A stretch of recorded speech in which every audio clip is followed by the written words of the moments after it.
Hello my friends, here are some chairs that I picked up at the Salvation Army. They were about $5 a piece, and I'm in the process of restoring these chairs. And this one here in particular is how someone repairs a chair when the wicker or the webbing is destroyed. And this is what it should look like. And let's see what is under that plywood. At least they sanded the edges of the plywood smooth so you won't snag it, but they got these screws that are standing up, and you would be sitting across these.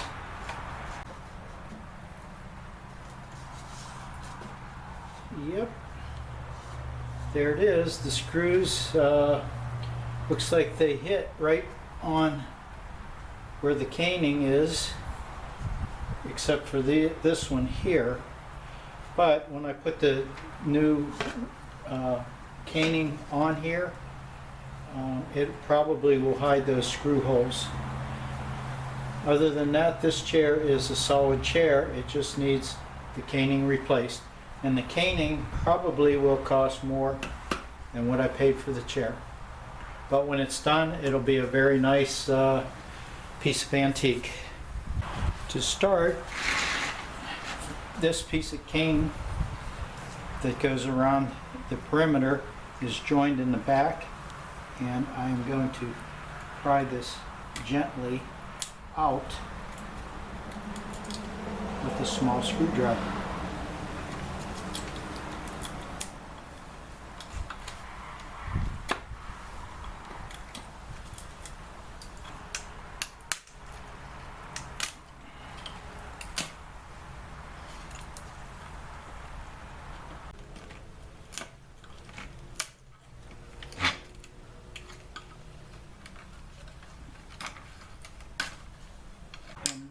What I'm doing is scraping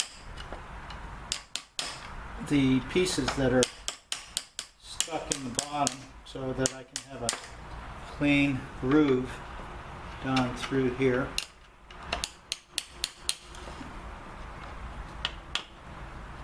There's still little pieces of this wicker that's attached in here. What I found that really works great on old varnish, smoke, grease, is mean green or crud cutter. What I found that, like from cleaning apartments, that this will wash off any of those smoke stains that people might, if they were smoking, it would just wash it right off. It would come off, it would run off like it was liquid, dirty varnish liquid. So I'll wipe all this down, and then I'll just finish it with Old English wood finish, and not revarnish, just use the natural finish. Or I'll use my hand cream that I use on about everything. After you clean the reed out and the residual glue that might be in there, you're ready for the caning. Okay, the caning will come in a sheet, and what you want to do is soak the cane for 20 to 30 minutes in room temperature water. And what you want to do is inspect this, because in the past I have found flaws in some of the cane. So you need to have about an inch hanging over the edges, and I'm going to trim this a little bit so it's easier to work with.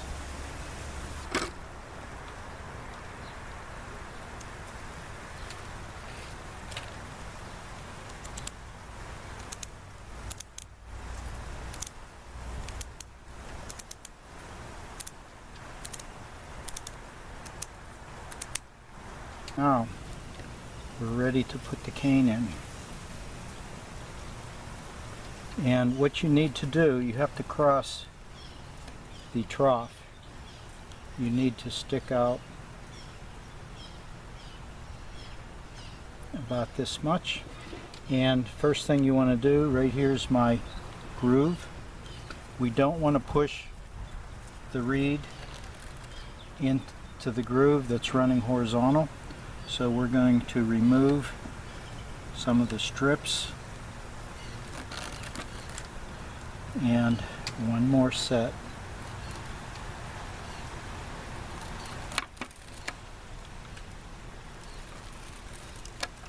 Right there.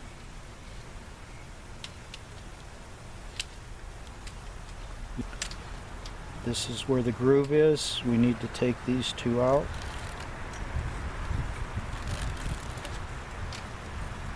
There's one. There's the second set. You need to remove two. There's one.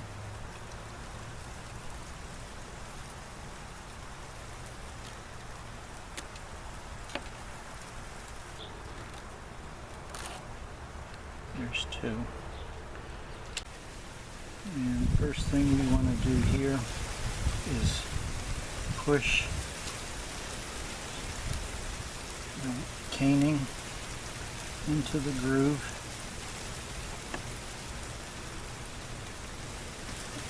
With a wedge. And we do that on the front, squaring it up.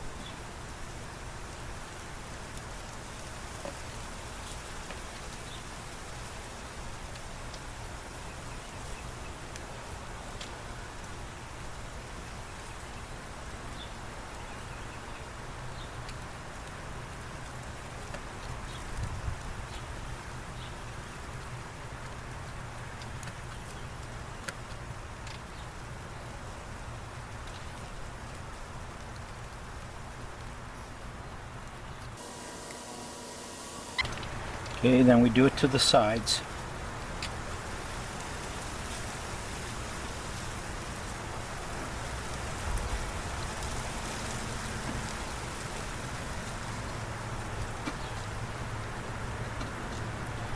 When we get to the corners, these strips here aren't needed.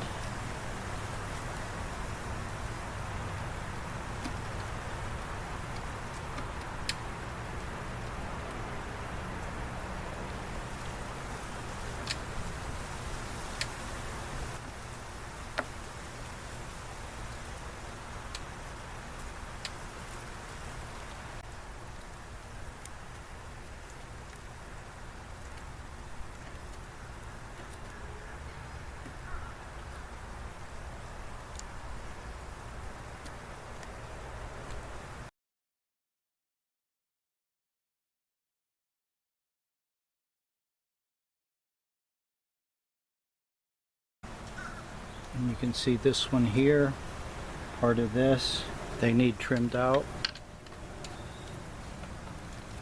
We can remove some of the long pieces that's sticking out over the edges.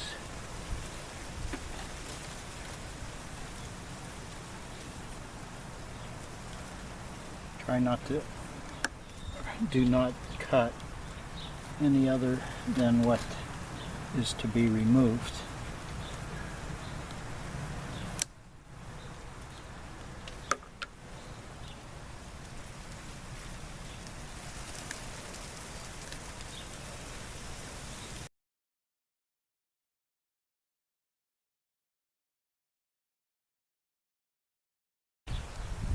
Oh, I had to mention, when you start, there's a smooth side and a rough side. And if you look at these, this is from a cane, and it's a vine. The vine can grow up to 30 feet long. They strip the bark off and the underside will be smooth. and then it's cut to size, and the inside is going to be a rough part. You have to make sure that the smooth side is up. Okay, once this is all the way around, make sure that you have the cane pushed in deep.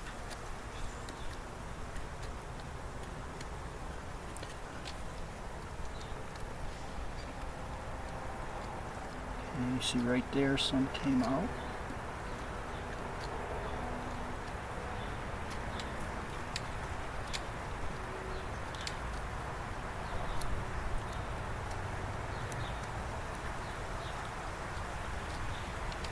As I go around the corner, you see I'm using the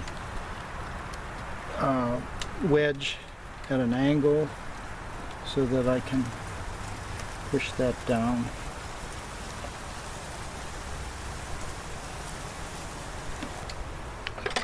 Next step, we need to cut with a sharp chisel the cane on the outside edge.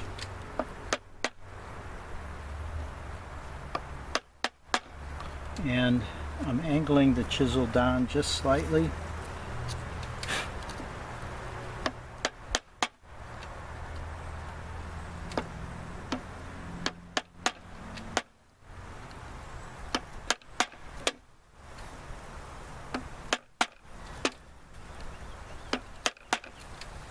As you go around the corners, you may jump to a smaller chisel.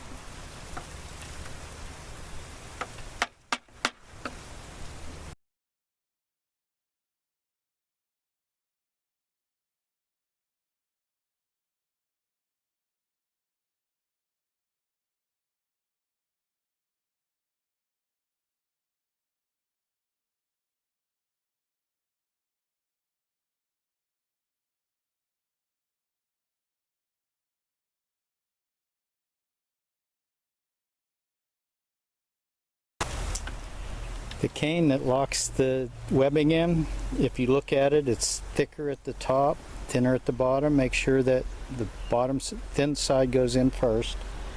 And for the cane, what I do is I use my pruning shears, cut this at about a 45-degree angle. It handles that pretty nice, right like that. And we are going to start this at the back. We're going to start at the back, but this is glued in, and I always use tight bond. You can use white glue, white wood glue, but since I'm always woodworking, I like the tight bond. And you run a bead all the way around.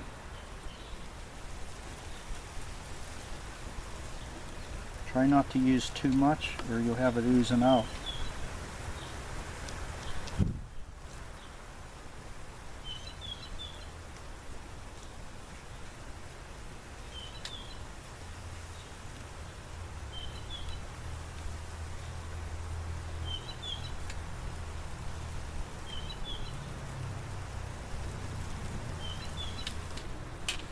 Okay, starting at the middle and the back. Some people just cut it straight and it butts together. And again, this is also soaked for 20 to 30 minutes. If you didn't soak it, you may have trouble bending around the corners.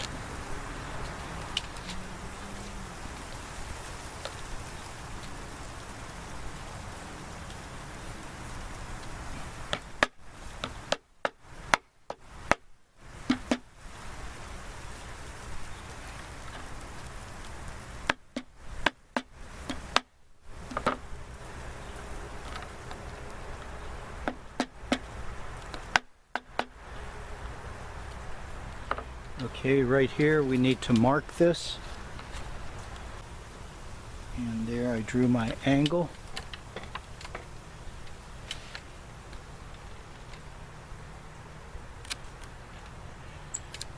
That's a side cut pruning shear.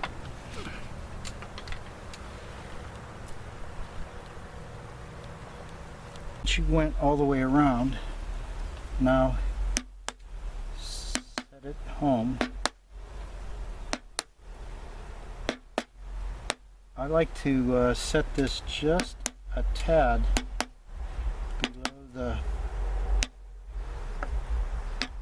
below the surface of the chair.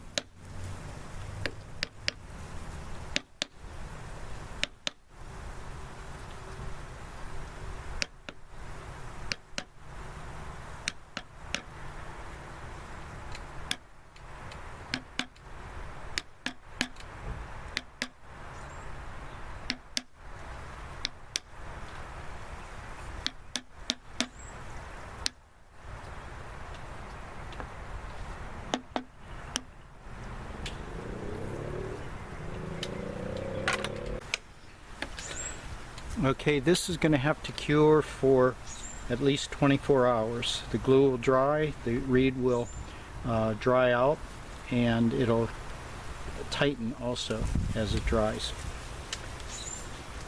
Okay, thanks for watching, my friends. Bye-bye.